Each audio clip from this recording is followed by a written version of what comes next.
Assalamualaikum warahmatullahi wabarakatuh. Bertemu kembali dengan Ibu dalam pembelajaran IPA. Pada kesempatan kali ini, Ibu akan memberikan materi tentang reproduksi atau perkembangbiakan pada manusia. Sebelum kita mulai pembelajaran, kita berdoa terlebih dahulu ya. Oke, ya. Perkembangbiakan atau sering juga disebut sebagai reproduksi adalah usaha makhluk hidup untuk menghasilkan keturunan atau menghasilkan anak. Ya, tujuannya untuk apa kira-kira? Ayo, yang tahu tujuan dari perkembangbiakan? Iya, sip. Jadi tujuan dari perkembangbiakan atau reproduksi adalah untuk melestarikan jenisnya dari kepunahan ya. Selanjutnya, perkembangbiakan dalam hal ini kita mempelajari tentang perkembangbiakan secara generatif atau perkembangbiakan secara kawin. Dalam perkembangbiakan secara kawin melibatkan alat kelamin jantan dan alat kelamin betina.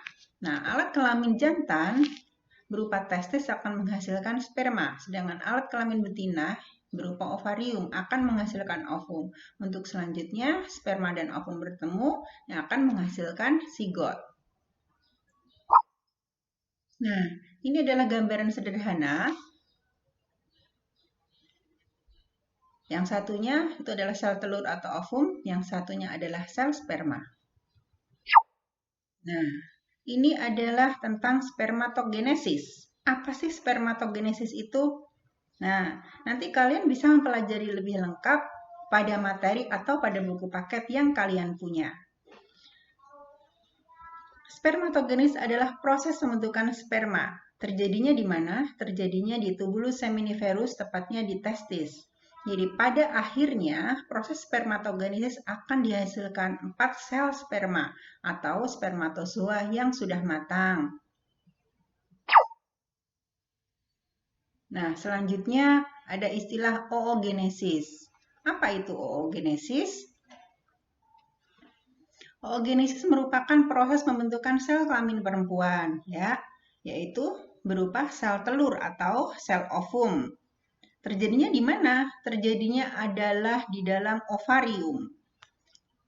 Pada hasil akhir dari oogenesis akan dihasilkan sel telur atau ovum yang bersifat haploid atau N dan 3 polosit badan polar yang bersifat haploid ya. Jadi akan dihasilkan satu sel telur yang bersifat fertil nantinya. Inilah yang akan dibuai oleh sperma. Nah, oke. Perkembangbiakan manusia. Alat perkembangbiakan manusia lebih lengkap dan lebih kompleks dibandingkan dengan makhluk lain.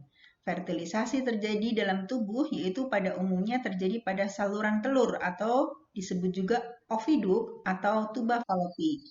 Nanti akan Ibu jelaskan untuk slide berikutnya. Embrio berkembang di dalam rahim induk betina selama kurang lebih 280 hari atau 9 bulan lebih 10 hari. Nah, kalian dulu mengalami itu di dalam rahim ibu kalian. Atau istilah ini disebut dengan kehamilan, ya.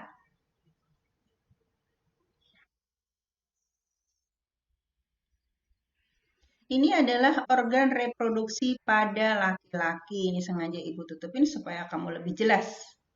Yang pertama ada kelenjar prostat. Ya, itu kelenjar prostat. Di situ letaknya ada kandung kemih, ada uretra, ada penis, ada testis, kemudian ada epididymis, ada vas deferens, ada kelenjar bulbu uretral atau Cooper, vesika seminalis, dan kandung ejakulatori. Untuk lebih lengkapnya, fungsi dari masing-masing organ reproduksi adalah sebagai berikut. Nih ya, namanya susah-susah banget sih Bu. Nah, kalian akan terbiasa apabila kalian mempelajarinya. Ini nggak porno loh ya, ilmu itu tidak ada yang porno ya. Ini adalah fungsi dari masing-masing organ reproduksi pada laki-laki. Testis yang pertama. Apa fungsi testis? Fungsi testis adalah menghasilkan sperma. Terletak di dalam skrotum. Epididymis menyimpan dan mematangkan sperma Vas deferens menyalurkan sperma ke vesika seminalis atau kantong sperma. Uretra menyalurkan sperma keluar tubuh, sedangkan penis menyalurkan sperma ke organ kelamin wanita. Ada beberapa kelenjar dalam organ reproduksi laki-laki. Ada kelenjar vesika seminalis yang fungsinya memberi makan sperma. Ada kelenjar prostat yang memberi sifat basa. Kemudian kelenjar Cooper atau bulbouretral yang fungsinya menghasilkan cairan pelicin. Oke, selanjutnya tetap semangat ya. Oke. Ini adalah organ reproduksi pada wanita. Organ reproduksi pada wanita terdiri dari ini. Ada ovarium itu yang utama, ada kandung kemih, ada uretra, ada klitoris, labium minor, labium mayor, vagina, endometrium, myometrium, uterus, dan yang terakhir ada oviduk atau tuba fallopi. Untuk lebih jelasnya tentang fungsinya adalah sebagai berikut. Ovarium. Ovarium fungsinya adalah menghasilkan sel telur atau biasa disebut sebagai ovum. Sedangkan oviduk atau tuba fallopi menyalurkan sel telur dari ovarium ke uterus, menghasilkan hormon estrogen dan progesteron. Sedangkan uterus atau dikenal oleh kita dengan istilah rahim adalah tempat pertumbuhan janin, ya. Sedangkan vagina adalah merupakan tempat masuknya sperma, tempat keluarnya janin, dan tempat keluarnya darah menstruasi.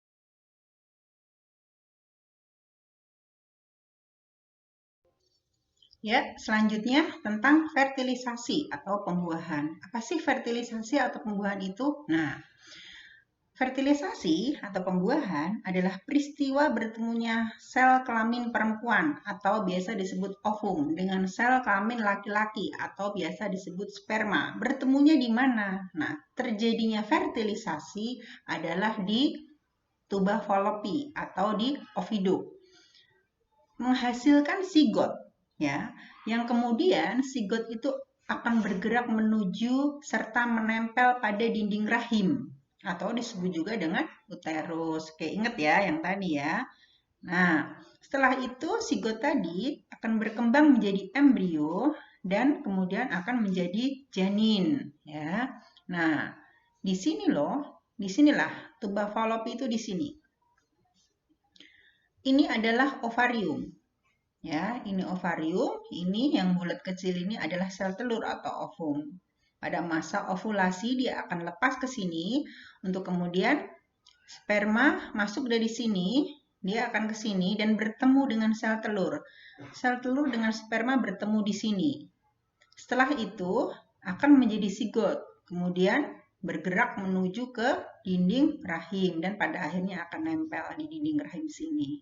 Oke ya, itu tentang fertilisasi. Selanjutnya kita akan membahas, nah ini nih, ya.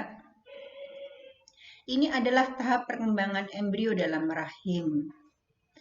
Ini dalam minggu, ya. Sebentar, oke. Jadi ini 9 minggu, ukurannya kurang lebih seperti itu. Kita semua dulu mengalami di rahim ibu kita.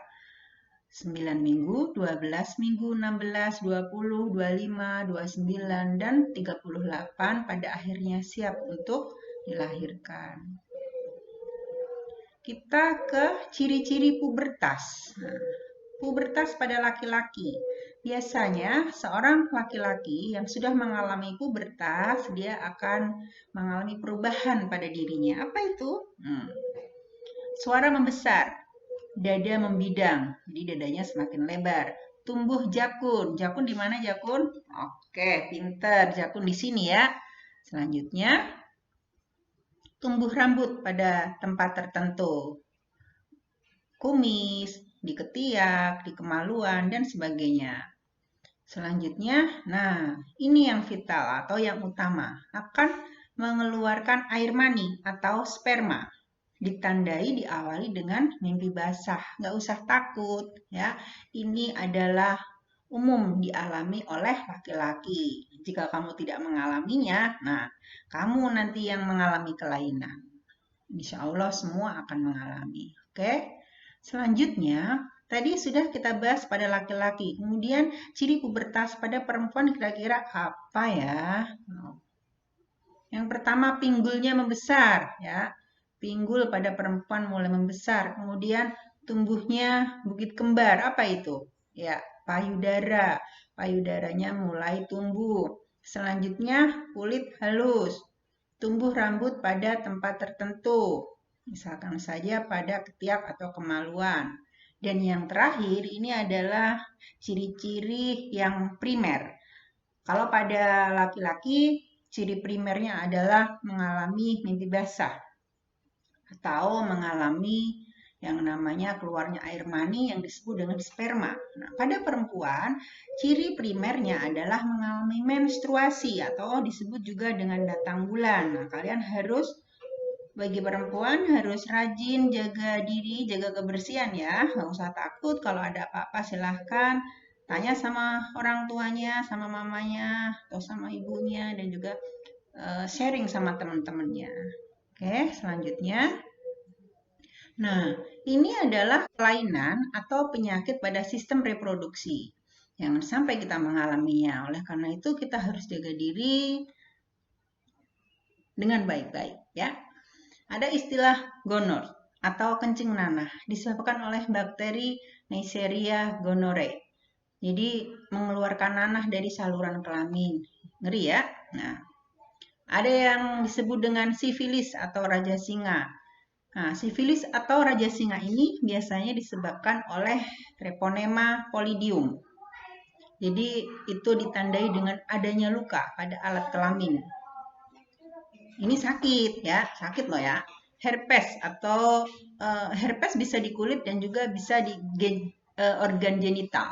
Jadi ada di organ kelamin, herpes kelamin, disebabkan oleh virus herpes simplex, melepuh dan luka pada alat kelamin, biasanya rasanya panas. Flor albus atau keputihan. Nah, keputihan biasanya dialami oleh siapa? Ya, dialami oleh perempuan. Laki-laki tidak mengalami keputihan.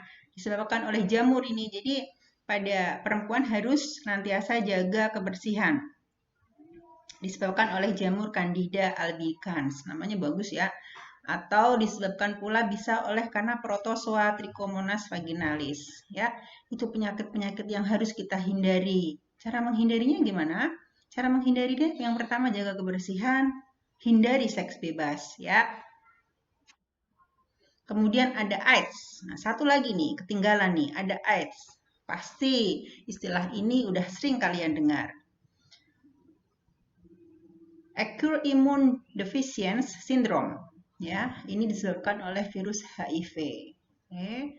Selanjutnya, nah ini tentang siklus menstruasi. Ini pada perempuan. Menstruasi itu apa sih sebenarnya? Nah,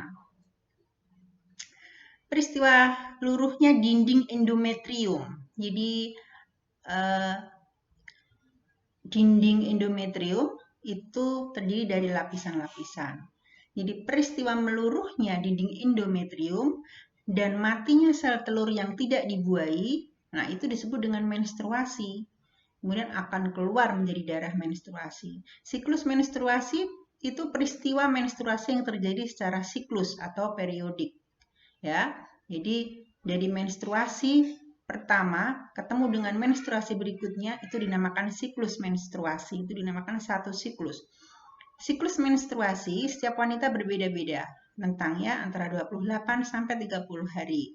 Lama menstruasinya juga berbeda-beda. Hal ini sangat dipengaruhi juga oleh pola hidup dan juga faktor genetik. Lama menstruasinya bisa 5 sampai 7 hari, ya. Oke, selanjutnya masa perkembangan embrio. Seorang wanita yang sudah berusia kira-kira 10-13 tahun dalam tubuhnya dihasilkan hormon estrogen. Hormon ini berperan memacu ovarium untuk menghasilkan sel telur. Kurang lebih 400-450 buah pada ovarium kanan dan kiri. Selanjutnya akan dikeluarkan 1 buah setiap bulan. Ya. Jadi setiap bulannya seorang wanita menghasilkan 1 saja sel telur. Yang tadi, yang oogenesis tadi ya. Nah, selanjutnya akan dikeluarkan 1 buah setiap bulan. Peristiwa ini disebut ovulasi. Nah, peristiwa lepasnya sel telur. yang tadi ya, tentang fertilisasi itu tadi. Kaitannya dengan fertilisasi yang tadi. Peristiwa lepasnya sel telur untuk kemudian bertemu dengan sperma itu tadi disebut fertilisasi. Kemudian melalui saluran telur menuju rahim dan menempel atau mengalami implantasi pada dinding rahim atau disebut endometrium selama 1 minggu yang disebut dengan nidasi. Wanita yang dalam kondisi ini disebut masa subur atau fertil ya. Bila dalam 1 minggu tersebut tidak ada sel sperma yang membuahi, maka sel telur akan mati disertai luruh atau hancurnya dinding endometrium dan keluar dalam bentuk darah ke vagina. Peristiwa inilah yang disebut dengan menstruasi.